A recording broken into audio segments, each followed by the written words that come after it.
Bismillahirrahmanirrahim. Assalamu alaikum wa rahmatullahi ta'ala wa barakatuh. Le groupe scolaire Es-Salam Oujda continue ses cours à distance. C'est un cours de SVT, première année collège, parcours international. Le thème d'aujourd'hui, le rôle des fossiles.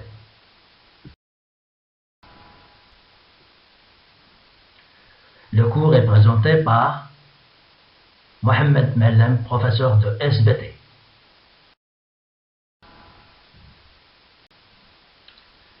La situation d'aujourd'hui, quelle est l'importance des fossiles dans la formation des sédiments?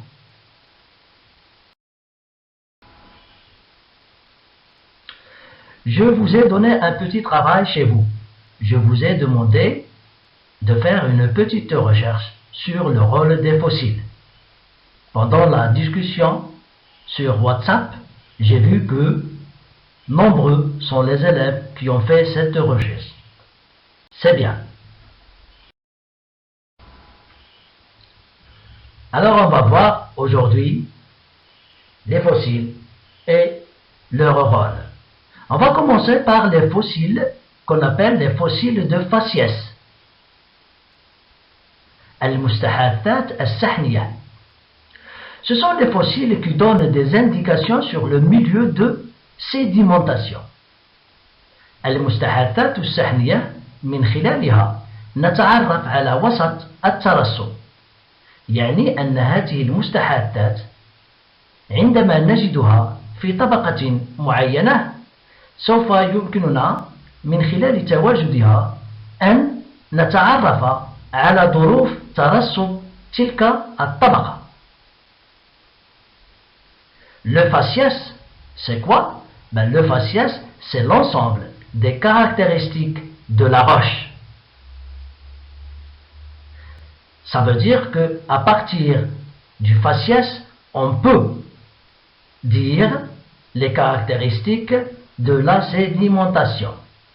عندما نجد مستحاثة سحنية في طبقة صخرية فيمكننا أن نتعرف على ظروف ترسب هذه الطبقة.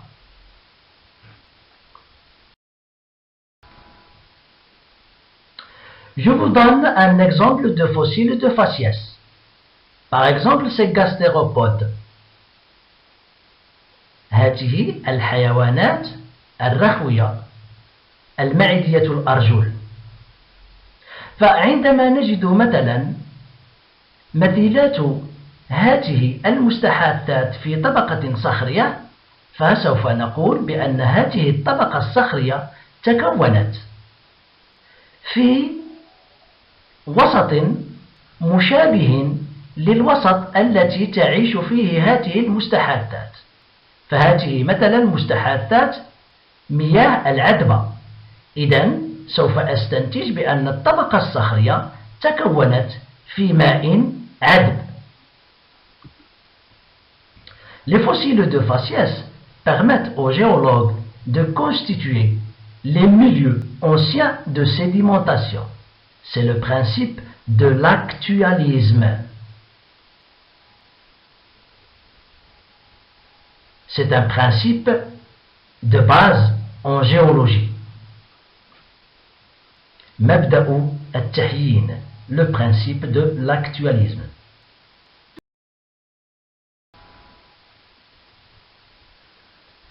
La datation relative. التاريخ النسبي للطبقات.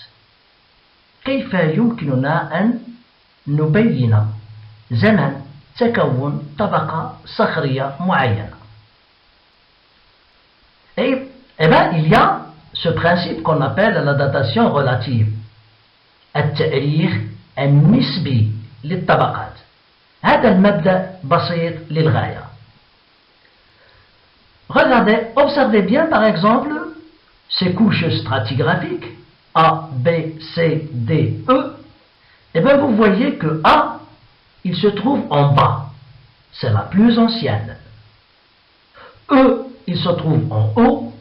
C'est la plus jeune. Le principe de superposition indique que dans les couches stratigraphiques non déformées, les couches les plus anciennes seront en bas de la séquence. La séquence, ça veut dire que c'est un ensemble de couches les unes sur les autres. Ce principe, je l'appelle le principe de superposition. مبدأ التراكب. إذا يمكننا من خلال مبدأ التراكب أن نقول بأن الطبقة الموجودة في الأسفل هي الطبقة القديمة التي تكونت أولا، والطبقة التي توجد فوقها فهي أحدث منها.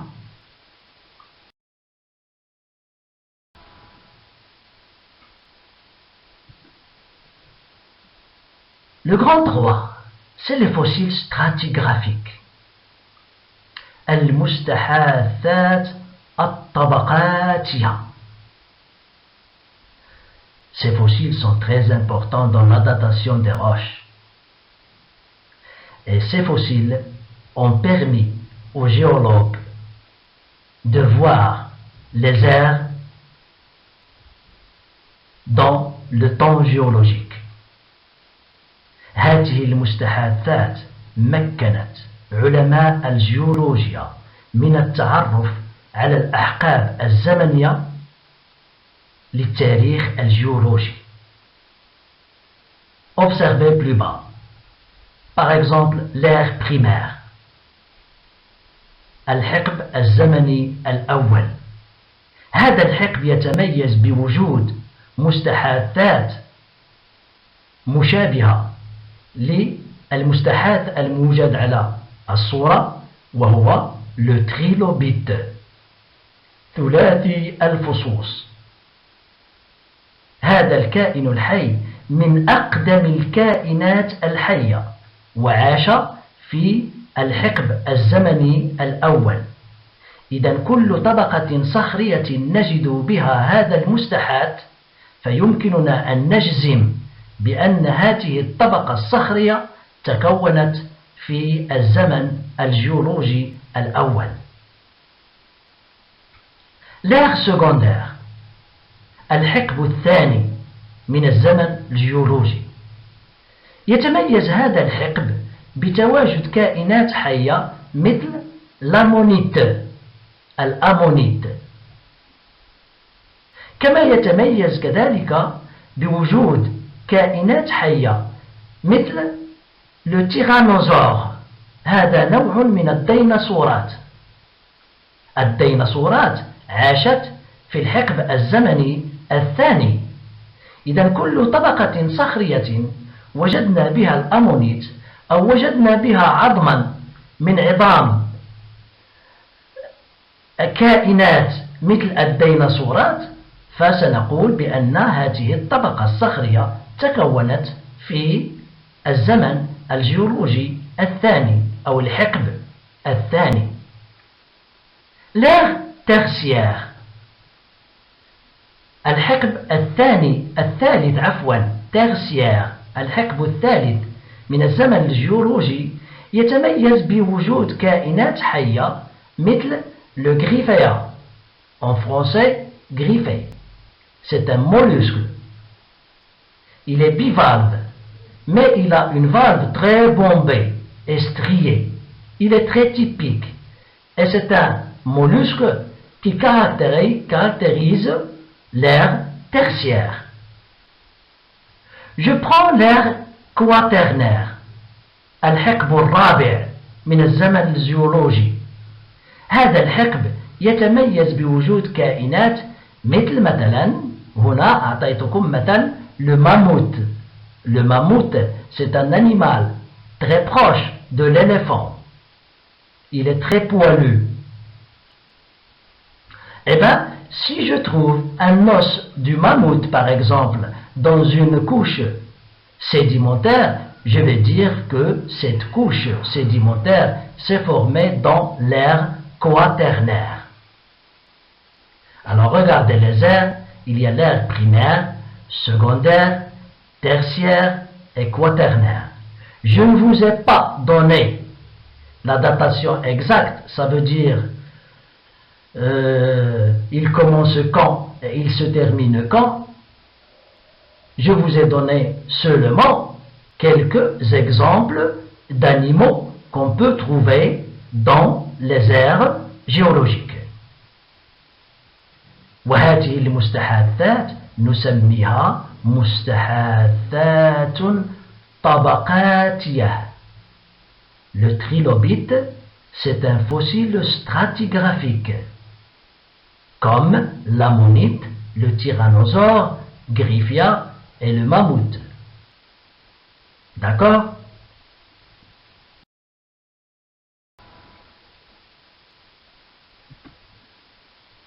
Eh bien, le fossile stratigraphique, c'est un fossile caractéristique d'une époque géologique délimitée dans le temps.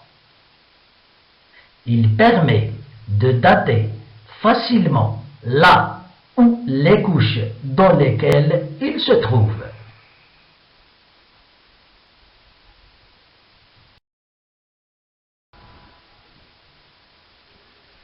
Je vous donne un exercice pour la séance prochaine. Vous allez essayer de rédiger une conclusion générale sur le rôle des fossiles. Vous allez voir la vidéo, vous allez revoir la vidéo et vous allez essayer de prendre des notes et à la fin, vous rédigez une petite conclusion sur le rôle des fossiles.